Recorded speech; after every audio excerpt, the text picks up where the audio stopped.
Hello అండి. అందరికీ నమస్తే. Welcome to our channel Ishan's world.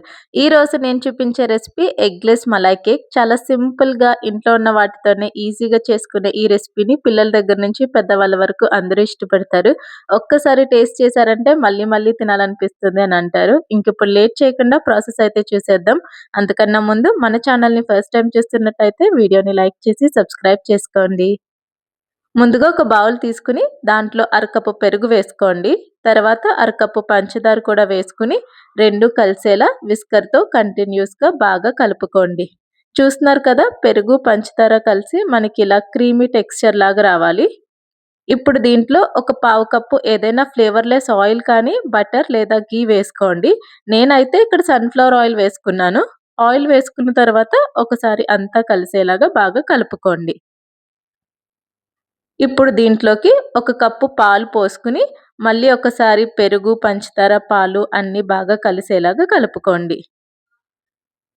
ఇలా బాగా కలుపుకున్న తర్వాత ఒక జల్లెడ పెట్టుకొని ఒక కప్పు గోధుమ పిండి వేసుకోండి. కావాలంటే మీరు ఇక్కడ మైదా కూడా వేసుకోవచ్చు. నేనైతే గోధుమ పిండి తీసుకున్నాను, మైదా అంత మంచిది కాదని. ఇప్పుడు ఒక టీ స్పూన్ బేకింగ్ పౌడర్, అలాగే పావు టీ స్పూన్ బేకింగ్ సోడా వేసుకోండి. ఇప్పుడు ఇవన్నీ మంచిగా జల్లించుకోవాలి. బాగా జల్లించుకున్న తర్వాత ఇందులో ఇప్పుడు ఒక పావు కప్పు సూజీ రవ్వ వేసుకోండి. ఇప్పుడు విస్కర్‌తో అన్నీ కలిసేలా కంటిన్యూస్‌గా తిప్పుతూ ఒకే డైరెక్షన్‌లో కానీ లేదా కట్ అండ్ ఫోల్డ్ మెథడ్‌లో బాగా కలుపుకోవాలి. ఇలా ఉండలు లేకుండా చాలా సాఫ్ట్‌గా బ్యాటర్‌ని కలుపుకోండి. ఒకవేళ మీకు బ్యాటర్ కన్సిస్టెన్సీ కొంచెం గట్టిగా ఉంది అని అనిపిస్తే కొద్దిగా పాలు పోసుకుని అడ్జస్ట్ చేసుకోండి. ఇప్పుడు కేక్‌ని బేక్ చేసుకోవడానికి ఒక నాన్ స్టిక్ ప్యాన్ తీసుకుని ఆయిల్‌తో బాగా గ్రీస్ చేసుకోండి. ఇన్ కేస్ మీరు స్టీల్ ప్యాన్ లేదా అల్యూమినియం ప్యాన్‌లో చేయాలని అనుకుంటే కిందన బటర్ పేపర్ వేసుకోవడం మర్చిపోకండి. లేదంటే అడుగు అంటేస్తుంది. ఇప్పుడు మనం కలుపుకున్న కేక్ బ్యాటర్‌ని మొత్తం ఇలా ప్యాన్‌లో వేసేసుకోండి.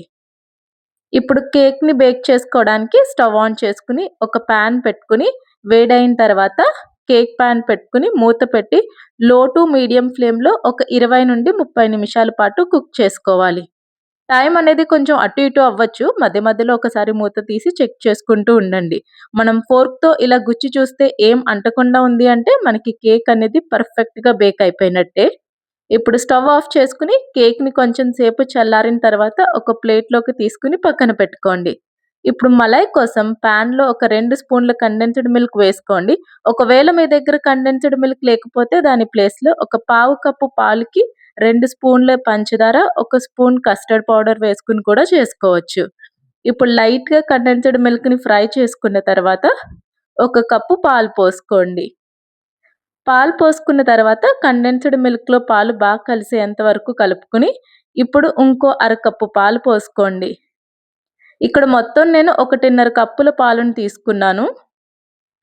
ఇప్పుడు కొద్దిగా ఇలాచీ పౌడర్ వేసుకోండి. మీరు కావాలంటే ఇక్కడ కొద్దిగా ఫుడ్ కలర్ కూడా వేసుకోవచ్చు. నేనైతే వేయలేదు. ఇప్పుడు పాలు ఒక పొంగు వచ్చేంత వరకు మరిగించుకున్న తర్వాత స్టవ్ ఆఫ్ చేసేసుకోండి. ఇప్పుడు ఈ పాలని మనం రెడీ చేసి పక్కన పెట్టుకున్న కేక్‌లో మొత్తం పోసుకుని ఒక 20 నిమిషాల పాటు అలా వదిలేస్తే కేక్ మొత్తం పాలను చక్కగా పీల్చేసుకుంటుంది. చూడండి, ఇక్కడ పాలు మొత్తాన్ని చక్కగా పీల్చేసుకుంది కేక్.